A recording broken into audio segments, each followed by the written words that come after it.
So, Sir Paul, kwentuhan mo naman kami ng maiksing storya tungkol dito.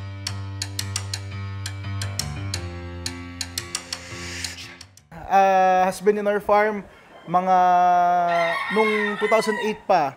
So, kwento sa akin ni Dad, tapos ng lolo ko, si DVH, na nung na-acquire namin yung mga bulik na dugo na to, wala kaming inahin. So, kinross ni DVH sa mga Dangri roundheads natin, no? So, after that, we tried to purify these lines na may konting Dangri na dugo. So, from 2008 hanggang ngayon, sir, maganda pa rin yung winning record ng DVH. Sir, sa tagal nung panahon na binibreeding ito, kumbaga, na-maintain nyo yung galing, ganda, at yung, kumbaga, yung physical attributes nito. Sir, yung sa physical characteristics po ba nito, mostly ano mga colors na lumalabas dito? Bali, they come in 3 colors. Yung first is yung light na, yung DVH na light side. So, sa sobrang paulit-ulit na namin, pumuputi yung kulay ng balahibo nila.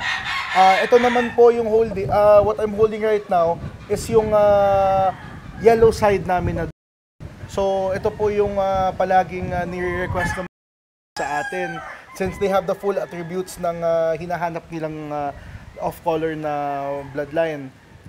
Tapos lastly, yung nagpasikat sa amin in terms na meron kaming is yung tinatawag namin na black bulik.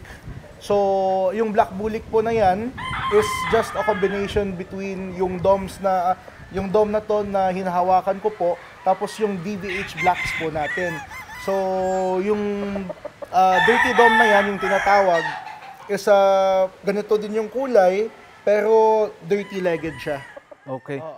So, sir, ano bang nagustuhan mo sa estilo nitong mga dom na to at kumbaga hanggang ngayon nagpapanalo?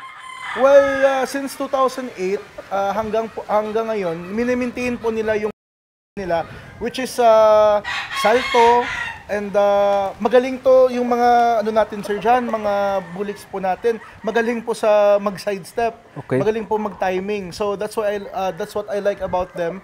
Magaling mag-sidestep, magaling mag-timing. Tapos yung cutting prowess, dahil nga may konting-konti na lang na Dangri rounded na blood, very accurate sila. They pick their shots very well.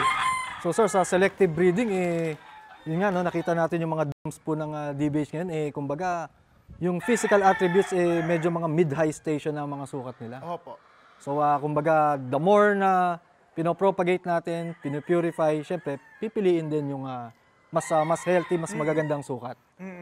So, the way we bred them, wala pong halong ibang infusion or outside blood, DVH dom to DVH dom pa rin.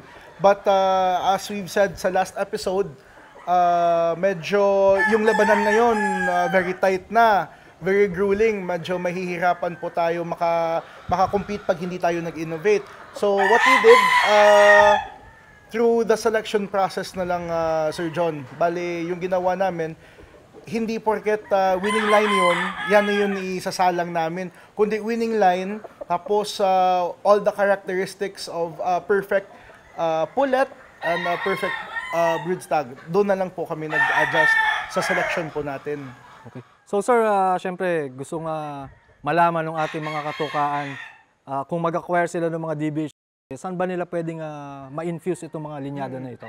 So yung mga DVH ito, Sir John, very good to infuse with your sweaters. Maganda po sila. So they will come out medyo malusaw dito. Also, pag gusto mo ng medyo to try to make it let's say dirty feet, suggest ko po cross mo siya sa mga blacks or sa mga hatches. So it's up to the preference of the breeders, but from our experience, pag na-cross sila sa itim, kumukumpleto po yung yung facilities nila. So, sir, saan mo mas prefer to na gamitin? Sa stags or sa... I would prefer them sa... Actually, oo. Although pwede naman siya sa stags, lamang kasi sa color, sir, Pag may color, medyo may advantage ka Yes, talaga. oo. That's what I've learned. Oo. Naman, they age very, very well. So, pwede naman, maganda naman po yung record natin in terms sa tax yung ginagamit natin, yung DOMS.